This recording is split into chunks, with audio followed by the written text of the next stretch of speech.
her goal is not in her. Children, there are two categories of people. से लोग दो category के होते हैं, एक एंट एंड एक cricket.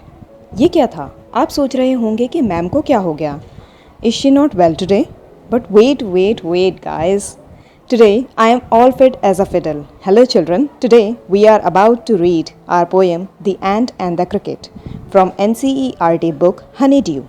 So back to that point कि दुनिया में एक कैटेगरी एंट्स की होती है, that kind of people who works hard for a far reaching significance, यानी कि दूरदर्शी होकर पहले ही इम्पॉर्टेंट कदम उठा लेने वाले। And who come the second? There is group of ants और से चिल्ड्रन इन योर क्लास। जैसे कि आपकी क्लास में कुछ बच्चे होंगे। सपोज़ आपका एग्ज़ाम आज से 2 महीने बाद है, यानी कि अगस्त में है। जैसे कि इस वक्त जून है तो जुलाई एंड देन अगस्त। सो कुछ चिल्ड्रन होंगे जो कि टॉप रैंक होल्डर्स होंगे ऑफ देयर रेस्पेक्टिव क्लासेस। सो अभी से वो थोड़ा बहुत पढ़ना शुरू कर देंगे। वो अभी से किताबें कॉपियाँ खोलकर अपने नोट्स बनाना प्रिपेयर करना शुरू कर देंगे, क्योंकि they have that idea of far ending significance कि अगर अभी नहीं पढ़ा तो एग्ज़ाम के बाद फेल ना हो जाए, बहुत डांट पड़ेगी, पेरेंट्स एंड फ्रेंड्स के सामने तो बेइज्जती हो जाएगी। अब आते हैं ग्रुप 2, यानी कि क्रिकेट का ग्रुप। वे बच्चे जो साल भर नहीं पढ़ते, and when the time of exam comes, वे अपने टॉपर फ्रेंड्स को, पढ़ने वाले क्लासमेट्स को टेक्स्ट या कॉल या मैसेज करते हैं कि प्लीज़ यार तू बहुत अच्छा है, अपने नोट्स मुझे दे दे या मुझे समराइज़ करके शॉर्ट में समझा दे, मैं खुद लिख लूँगा उसके बाद। So those children are just epic. आप लोगों को हंसी भी आती होगी क्योंकि इनमें से कुछ एग्जाम्पल्स आपके बीच में भी मौजूद होंगे। सो यहाँ पर फर्स्ट कैटेगरी तो हमने देखी जो कि मेहनतकश बच्चों की थी, जो कि स्लो एंड स्टडी हैं, बट क्योंकि वो कंसिस्टेंट थे so they succeeded in achieving their goal of cracking the exam. While on the other hand there is this category, जहाँ कुछ बच्चे बिल्कुल क्रिकेट की तरह मौज मस्ती में, आराम तलबी में अपना समय गुजार देते हैं, जैसे कि हम यहाँ पर देख रहे हैं इस पिक्चर में। यहाँ पर एंट और ये जो मेहनतकश बच्चा है ये दोनों हार्ड वर्किंग है। अब देखेंगे चींटी एक बार फिसलेगी तो वो वापस से दोबारा से उस पहाड़ पर चढ़ने की कोशिश करेगी। वो तब तक प्रयास करेगी जब तक कि वो उस चीज़ में कामयाब ना हो जाए। एंड चींटी despite of her small size बहुत ज़्यादा मेहनती होती है। So children, this poem is taken from Aesop's fables. So Aesop's fables क्या है? Or the Aesopica. So it is a collection of fables credited to Aesop, a slave and storyteller, believed to have lived in ancient Greece between 620 to 564 BCE. So ये जो poem है ये Aesop की कहानियाँ हैं, fables हैं जिनसे ये स्टोरी ली गई है। The Ant and Cricket is about a silly young cricket and miser ant, यानी कि ये एक कहानी है, ये पोएम एसॉप जो कि ग्रीस में रहते थे और माना जाता है कि आज से कई साल पहले वे दासत्व में थे तो वो कहानियाँ कहा करते थे। कहानियाँ वो होती हैं इनकी जिन्हें फेबल्स कहा गया। So fables are moral stories with animal characters in it. तो इस पोएम में एक सिली यानी कि बेवकूफ़ यंग क्रिकेट यानी कि टिड्डा है, एंड माइजर एंट यानी कि कंजूस चींटी के बारे में यहाँ बताया गया है। So starting with the poem, a silly young cricket accustomed to sing through the warm sunny months of gay summer and spring, began to complain when he found that at home his cupboard was empty and winter was come. Not a crumb to be found on the snow-covered ground, not a flower could he see, not a leaf on a tree. Oh, what will become, says the cricket, of me. सो यहाँ पर story में बताया गया है एक बेवकूफ़ सा, नादान सा क्रिकेट था। क्रिकेट यानी कि टिड्डा था। उसे हमेशा गाने की, आराम तलबी की आदत थी। वो बहुत ज़्यादा मज़े मारता था। So through the warm sunny months of gay summer and spring, यानी कि बहुत हैप्पी मंथ्स होते हैं, बहुत चिपी सा माहौल होता है समर का, स्प्रिंग का। उस समय में पेड़ खिले खिले रहते हैं, आसपास फूल पत्तियाँ होती हैं, सब लोग अपने अपने काम में रमे हुए होते हैं। तो यहाँ पर जैसे कि चींटियाँ बहुत ज़्यादा मेहनतकश हैं तो वो गर्मियों में ढेर सारा वो काम कर रही थी। वो अपने लिए खाना इकट्ठा कर रही थी क्योंकि वो जानती थी कि सीज़न बदलेगा तो उनके लिए खाने में बहुत परेशानी आएगी। सो यहाँ पर क्या होता है, जो क्रिकेट था उसे गाना बहुत पसंद था, उसे इतना ज़्यादा पसंद था, उसे खाली बैठना बेहद पसंद था। He was too lazy. तो यहाँ पर क्या होता है कि उस वक्त सनी मंथ्स में बहुत ज़्यादा वो आराम तलबी करता है। So he began to complain when he found that at home his cupboard was empty and winter was come. यानी कि अब तो सर्दियों का मौसम आ चुका था और सर्दियों का मौसम आ गया था तो उसके पास पछतावे के अलावा कुछ था ही नहीं, क्योंकि उसने अपने पास में खाने के लिए कोई भी सामान नहीं रखा था। There was not even a bread crumb. So यहाँ पर बताया है कि उसके घर में ब्रेड क्रम यानी कि रोटी का टुकड़ा तक नहीं था, उसके पास कुछ भी खाने को नहीं था।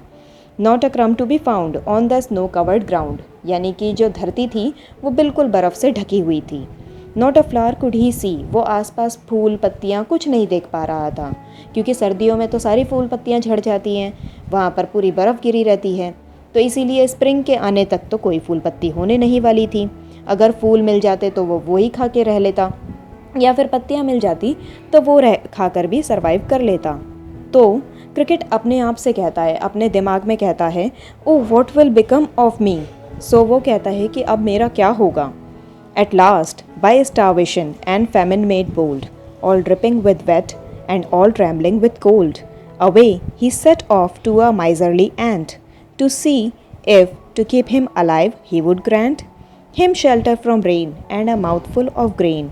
He wished only to borrow, he'd repay it tomorrow. If not, he must die of starvation and sorrow. So cricket lived nearby ants. So ants के ग्रुप के बीच में क्रिकेट रहता था। ants के ग्रुप को बच्चे ऑमी कहते हैं। सो यहाँ पर बताया है कि जब बहुत ज़्यादा भूखमरी हो गई, बहुत ज़्यादा वो भूखा था, बहुत ज़्यादा परेशान था, वो यही सोच रहा था कि कहीं ऐसा ना हो मैं काँपते काँपते मर जाऊँ और भूख के मारे मेरी ही दुर्दशा होती जा रही है। सो यहाँ लिखा है ऑल ड्रिपिंग विद वेट। तो इतनी ज़्यादा बर्फ़ आसपास गिरी हुई थी, तो बर्फ़ जब वहाँ पर जमी हुई थी तो वो पिघल भी रही थी, तो वो क्रिकेट के ऊपर गिर रही थी। क्रिकेट के पास रहने के लिए कोई शरण भी नहीं थी, तो इसीलिए उसके ऊपर वो बर्फ़ टपक रही थी, जिसकी वजह से वो और ज़्यादा ठंड महसूस कर रहा था और वो इसीलिए शिवर कर रहा था। Away he set off to a miserly ant, तो वो इसीलिए उस कंजूस एंट के पास में जाता है। To see if to keep him alive he would grant, तो वो यही सोचता है कि हालांकि चींटी बहुत कंजूस है, पर क्या पता वो मेरे ऊपर कोई दया दृष्टि कर दे और मुझे रहने के लिए कुछ सहारा दे दे। Him shelter from rain and a mouthful of grain, और खाने के लिए कुछ खाना दे दे, भरपेट खाना भी मिल जाए तो बहुत है। तो ये बच्चों वो कैटेगरी आई जो चिल्ड्रन बिल्कुल भी मेहनत नहीं करते, यानी कि अब से 2 महीने बाद उनके एग्ज़ाम हैं, 15 दिन उन्होंने ऐसे ही खेल कूद में बिता देने हैं। उसके बाद जैसे ही उनका 15th ऑफ जुलाई आएगा, वो यही सोचेंगे कि 15 दिन कैसे कैसे गुजारे जाएं। झट से हम कोई नोट्स ले लेते हैं, ये शॉर्ट में समरी कर लेते हैं, कुछ भी शॉर्टकट ट्रिक अपना लेते हैं जिसकी वजह से हम फेल ना हों। सो वही बच्चे यहाँ पर क्रिकेट की तरह दिखाई दे रहे हैं। So he wished only to borrow, वो कहता है कि मैं उससे उधार ही तो मांगूंगा और एंड तो है मुझे दे देगी। हीड रिपे इट टुमारो, मैं उसे वापस भी कर दूंगा। If not he must die of starvation and sorrow, नहीं तो वो दुख में और भुखमरी में ही मर जाएगा। तो यहाँ पर कहाँ है सोरो के लिए दुख। Says the ant to the cricket, I am your servant and friend, but we ants never borrow, we ants never lend, but tell me dear cricket, did you lay nothing by, when the weather was warm, quoth the cricket not I. So ant के पास में cricket जाता है, उसका दरवाज़ा खटखटाता है, बहुत ज़्यादा ठंड पड़ रही थी। तो एंट सारी की सारी उसकी दशा देखने के बाद समझ जाती है कि क्रिकेट कितना ज़्यादा परेशान है। तो यहाँ पर एंट कहती है कि मैं तुम्हारी दोस्त भी हूँ और मैं तुम्हारी यहाँ पर नौकर चाकर भी हूँ, यानी कि सेविका भी हूँ। एंट एक तरह से सार्काज्म कर रही थी। So but we ants never borrow, we ants never lend, यानी कि हम एंट्स कभी भी ना उधार लेती हैं ना उधार देती हैं। लैंड का मतलब उधार देना एंड बोरो का मतलब उधार लेना। Then but tell me dear cricket, did you lay nothing by. So ant कहती है कि क्रिकेट मुझे बताओ, क्या तुमने अपने लिए कुछ भी नहीं छोड़ा, तुमने अपने लिए कुछ भी जमा नहीं किया। सो क्रिकेट जवाब देता है when the weather was warm, तो क्रिकेट कहता है क्या जब गर्मियाँ पड़ी हुई थी तब। तो क्रिकेट कहता है नहीं, मैंने तो कुछ भी इकट्ठा नहीं किया। My heart was so light that I sang day and night, for all nature looked gay, you sang sir you say, go then says the ant and dance the winter away. Thus ending, he hastily lifted the wicket, and out of the door turned the poor little cricket. Folks call this a fable, I'll warrant it true. Some crickets have 4 legs and some have 2. सो यहाँ पर बताया है कि मेरा दिल इतना ज़्यादा खुश था, मैं इतना ज़्यादा रंगीन मिजाज में था कि मैं पूरे दिन पूरी रात गाया करता था। मुझे बहुत अच्छा लगता था कि मैं गाना गाऊं, हंसूं, खेलूं, इधर उधर नाचूं फिरूं। So for all nature looked gay, क्योंकि उस वक्त वसंत का मौसम था, तो वसंत के मौसम में तो हर जगह खुशहाली होती है, तो मैं उसी तरह से खुश था। तो यहाँ पर एंड जवाब देती है, यू सैंग सर यू से, यानी कि तुम कह रहे हो कि तुमने पूरी समय में गाना ही गाया। तो यहाँ पर वो जवाब देते हुए कहती है, go then says the ant dance the winter away.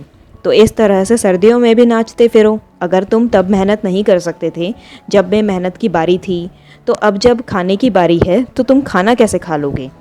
तुम्हें खाने की जो ज़रूरत है वो नहीं है। दस ending he hastily lifted the wicket, यानी कि उसने झट से दरवाज़ा क्रिकेट के मुंह पे बंद कर दिया। वैसे तो बच्चों ये बहुत ज़्यादा हार्श था, पर क्रिकेट को ये लेसन देना ज़रूरी भी था। And out of the door turn the poor little cricket, और वहीं पर पुअर लिटिल क्रिकेट यानी कि जो टिड्डा था वो बेहोश हो जाता है। वो शिवर कर रहा था और उसको उसकी गलती का सबक मिल चुका था। Folks call this a fable, I'll warrant it true. So यहाँ पर पोएट हमसे कह रहे हैं कि लोग तो इसे फेबल कहेंगे, पर मैं मानता हूँ कि ये एक सच्ची घटना है जो कि हमारे बीच में ही घटित होती है। सो यहाँ पर लिखा है, some crickets have 4 legs and some have 2। So children, cricket is an insect which has 4 legs, जिसके 4 legs होते हैं। क्या आपने कभी ऐसा क्रिकेट देखा है जिसके 2 legs हों? नहीं ना। सो यहाँ पर 2-legged क्रिकेट जो कहा गया है वो हम ह्यूमंस के बारे में कहा गया है। हम ह्यूमंस के बीच में ही कई लोग ऐसे होते हैं जो कि बिल्कुल क्रिकेट की तरह बर्ताव करते हैं। जैसे कि मैंने वो कैटेगरी बताई थी ना, वो बच्चे जो बिल्कुल मेहनत नहीं करते साल भर में, और उसके बाद एकदम एग्ज़ाम टाइम पे जब रात के 12-12, 1-1 बजे तक वो पढ़ रहे होते हैं, तो वो कुछ ना कुछ उस क्रिकेट की तरह कर रहे होते हैं, क्योंकि उस टाइम पे तो दिमाग में कुछ भी नहीं घुसता एंड हौच पौच सारा का सारा हो जाता है। तो आप सोच सकते हैं कि डिज़ायर्ड रिजल्ट्स तो बिल्कुल नहीं मिलेंगे अगर वो एकदम से मेहनत करेंगे। And when you are slow and steady but you are consistent, you will get the acquired results, you will get the right results you want. So यहाँ पर हमने इस पोएम को अच्छे से जाना। इस पोएम में कुछ लिटरेरी डिवाइसेस हैं जो कि यहाँ पर यूज़ की गई हैं and they are valuable. These are the literary devices we have got. Here personification has been used, यानी कि when human qualities are given to animals or non-living things, that is personification. इसे एक अलंकार भी कहा जाता है, जैसे कि मानवीकरण कहा जाता है। यहाँ पर आप देख सकते हैं he and I का यूज़ बहुत हुआ है। तो आप सोच सकते हैं कि हम क्या इंसेक्ट के बारे में, जैसे कि एंट एंड क्रिकेट हैं, उनके लिए हम he और I का यूज़ कर सकते हैं। जैसे कि यहाँ पर लिखा है, his cupboard was empty and winter was come. So यहाँ पर हिज यूज़ किया गया है। एंड यहाँ पर यह भी लिखा है कि if not he must die of starvation and sorrow, he repay it tomorrow. So यहाँ पर हम देख सकते हैं कि एंट ने अपने लिए, जो क्रिकेट है उसने अपने लिए ही वर्ड का यूज़ किया है। So this is a personification. Personification का मतलब अपने आप को इंसान की तरह में जताना, चाहे वो कोई नॉन लिविंग थिंग हो या कोई एनिमल हो या प्लांट्स हो, इसके लिए पर्सोनिफिकेशन यूज़ किया गया है। देन कंपैरिजन, जो कि हमने मेटाफर के रूप में यहाँ पर देखा। अब मेटाफर क्या हुआ? यहाँ पर लिखा है some crickets have 4 legs, some have 2। So ये हुआ मेटाफर। यहाँ पर आप देख सकते हैं कुछ क्रिकेट्स के 4 लेग होते हैं और कुछ के 2। तो यहाँ पर एक ही शब्द की 2 बार में आवृत्ति हुई है। साथ ही साथ यहाँ पर कंपैरिजन हुआ है, क्रिकेट्स का ही आपस में कंपैरिजन हुआ है कि कुछ के 2 पैर होते हैं और कुछ के 4 पैर। Then we can see in here कि यहाँ पर एलिट्रेशन का भी यूज़ हुआ है। उसके अलावा हम यहाँ पर एनाफोरा का यूज़ देखते हैं। एनाफोरा जो होता है, Anaphora is a poetic device we have seen. We ants never borrow, we ants never lend. यहाँ पर आप देख सकते हैं we ants never 2 bar use किया गया है, so that कि क्लॉज जो है ज़्यादा से ज़्यादा डिस्क्रिप्टिव हो सके, ज़्यादा बेहतर प्रभाव यहाँ पर आ सके। सो यहाँ पर बताया है कि हम आंट्स कभी भी उधार नहीं लेती और हम आंट्स कभी भी उधार नहीं देती। सो यहाँ पर इस वर्ड को इस तरह से पुट किया गया है। So children, I hope you got the chapter well. And till then, take care of yourself. I hope I'll meet you soon in the next video. Thank you. Have a nice day.